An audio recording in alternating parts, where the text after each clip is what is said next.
ಲೋಕಸಭಾ ಚುನಾವಣೆಗೆ ತಯಾರಿ ಮಾಡಲು ಇವತ್ತು ಪಕ್ಷದ ಕಚೇರಿಗೆ ಭೇಟಿ ಕೊಟ್ಟಿದ್ದೇನೆ.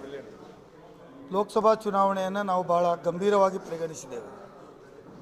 ಮಂಡ್ಯ ಮತ್ತು ಮೈಸೂರು ವಿಭಾಗದಲ್ಲಿ ಈ ಸಲ 100ಕ್ಕೆ 100 ಕಾಂಗ್ರೆಸ್ ಪಕ್ಷದ ಅಭ್ಯರ್ಥಿಗಳು ಗೆಲ್ಲಬೇಕು ಅಂತೇಳುವ ದೃಷ್ಟಿಯನ್ನು ಇಟ್ಟುಕೊಂಡು ಪಕ್ಷದ ಕಾರ್ಯಕ್ರಮಗಳಲ್ಲಿ ನಾವು ಇವತ್ತು ತೊಡಗಿದ್ದೇವೆ. ಪಕ್ಷ ತಯಾರು ಮಾಡುವಂಥ ಮತದಾರ ಪಟ್ಟಿ ಇರ್ಬೋದು, BLAಗಳ ಅಪಾಯಿಂಟ್ಮೆಂಟ್ ಇರ್ಬೋದು, ಮತ್ತು ಪಕ್ಷಕ್ಕೆ ಮುಂದೆ ಹೇಗೆ ಮುಂದುವರಿಸಬೇಕು ಅಂತ ಆಲೋಚನೆ ಮಾಡಲು ಇವತ್ತು ಪಕ್ಷದ ಜಿಲ್ಲಾಧ್ಯಕ್ಷರು, ಬ್ಲಾಕ್ ಅಧ್ಯಕ್ಷರುಗಳು, ಕಾರ್ಯಾಧ್ಯಕ್ಷರು ಮತ್ತು ಎಲ್ಲ ಪಕ್ಷದ ಹಿರಿಯ ನಾಯಕರ ಜೊತೆ ಕಾಂಗ್ರೆಸ್ ಭವನದಲ್ಲಿ ಚರ್ಚೆ ಮಾಡಿದ್ದೇವೆ. ಉತ್ತಮವಾದಂಥ ಪ್ರತಿಕ್ರಿಯೆ ಬಂದಿದೆ. ಕಾರ್ಯಕರ್ತರು ಭಾಳ ಉತ್ಸಾಹದಿಂದ ಇದ್ದಾರೆ.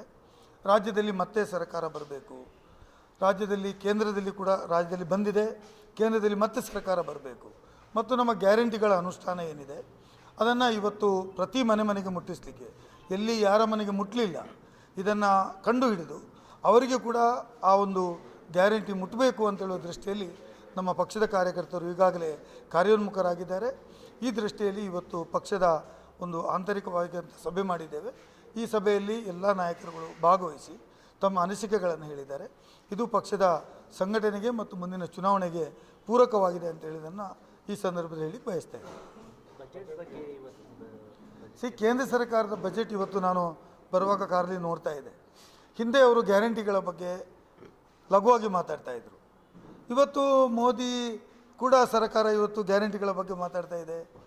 ನಾವು ಇಷ್ಟು ಕೊಡ್ತೇವೆ, ನೀವು ಕೊಡಿ ಅಂತ ಸವಾಲಾಗ್ತಾ ಇದ್ದಾರೆ. ಇವತ್ತು ರೈತರ ಬಗ್ಗೆ ಅವರ ಚಿಂತನೆ ಇಲ್ಲ, ಸಾಲ ಮನ್ನಾದ ಬಗ್ಗೆ ಅವರ ಚಿಂತನೆ ಇಲ್ಲ, ಉದ್ಯೋಗ ಸೃಷ್ಟಿ ಬಗ್ಗೆ ಅವರ ಚಿಂತನೆಗಳಿಲ್ಲ, ಬಡವರ ಬಗ್ಗೆ ಚಿಂತನೆಗಳಿಲ್ಲ, ಕಾರ್ಮಿಕರ ಬಗ್ಗೆ ಇಲ್ಲ, ಯುವಕರ ಬಗ್ಗೆ ಇಲ್ಲ. ಯಾವ ಒಂದು ರೀತಿಯಲ್ಲಿ ಅವರ ಬಜೆಟನ್ನು ಸಮರ್ಥನೆ ಮಾಡಿಕೊಳ್ತಾರೆ ಎಂಬುದನ್ನು BJPಯವರು ಉತ್ತರ ಕೊಡಬೇಕು. ಇವತ್ತು ಕರ್ನಾಟಕದಲ್ಲಿ ನಾವು ಬಜೆಟ್ ಸಂದರ್ಭದಲ್ಲಿ ಏನು ಮಾತುಗಳನ್ನು ಹೇಳಿದ್ದೇವೆ, ಚುನಾವಣೆ ಸಂದರ್ಭದಲ್ಲಿ ಏನು ಮಾತು ಹೇಳಿದ್ದೇವೆ, ಅದನ್ನೆಲ್ಲ ನಾವು ಅಕ್ಷರತಃ ತಪ್ಪದೆ ಜಾರಿಗೆ ತಂದಿದ್ದೇವೆ. ಆದರೆ ಕಾಂಗ್ರೆಸ್ನ BJPಯವರು ಯಾವ ಮಾತುಗಳನ್ನು ಹಿಂದೆ ಕೊಟ್ಟರೋ ಒಂದನ್ನು ಜಾರಿಗೆ ತರಲಿಲ್ಲ. ಉದ್ಯೋಗ ಸೃಷ್ಟಿ ಮಾಡಲಿಲ್ಲ, ರೈತರ ಏನು ಆದಾಯ ದ್ವಿಗುಣ ಮಾಡ್ತೇನೆ ಅಂತೇಳಿ ಮಾಡಲಿಲ್ಲ, ಮಹಿಳೆಯರಿಗೆ ಸಾಕಷ್ಟು ನಾವು ಬೆಂಬಲ ಕೊಡ್ತೇವೆ, ಅವರಿಗೆ ಸಾಲಗಳನ್ನು ತೆಗೆದುಕೊಡ್ಲಿಕ್ಕೆ ಕೊಡ್ತೇವೆ, ಅವರಿಗೆ ಸ್ವತಂತ್ರರಾಗಿ ಮಾಡ್ತೇವೆ ಮಾಡಲಿಲ್ಲ, 15 ಲಕ್ಷ ತಂದು ಕೊಡ್ತೇವೆ ಅಂತೇಳಿ ಕೊಡಲಿಲ್ಲ.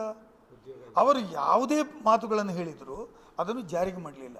BJPಯವರು ಏನು ಬಜೆಟ್ ಕೊಟ್ಟರು ಅದು ಪೊಳ್ಳು ಮತ್ತು ಡೋಂಗಿಯ ಒಂದು ಸಂದೇಶವೇ ಹೊರತು ಅದು ಯಾವುದು ಕಾರ್ಯಗತ ಆಗತಕ್ಕಂಥದ್ದಿಲ್ಲ.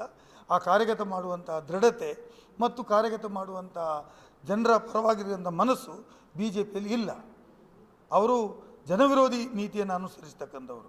ಬೇರೆ ಬಡವರು ಯಾರಾದರೂ ಕಲಿತು ದೊಡ್ಡವರಾದರೆ ಅದು ನಮಗೆ ತೊಂದರೆ ಅಂತ ಭಾವಿಸುವಂಥ ಜನನೇ BJPಯಲ್ಲಿ ಇರೋರು. ಹಾಗಾಗಿ ಅವರು ಜನಪರವಾಗಿಲ್ಲ. ಅವರ ಬಜೆಟ್ ಅದು ಜನವಿರೋಧಿ ಬಜೆಟು, ಅದು ಬರೇ ಪುಸ್ತಕದ ಬಜೆಟು ಅಂತ ಹೇಳ್ತೇನೆ ಹೊರತು ಅದು ಜಾರಿಯಾಗುವಂಥ ಬಜೆಟ್ ಅಲ್ಲ ಅಂತ ಹೇಳೋದನ್ನ ಹೇಳಿ ಬಯಸ್ತೇನೆ.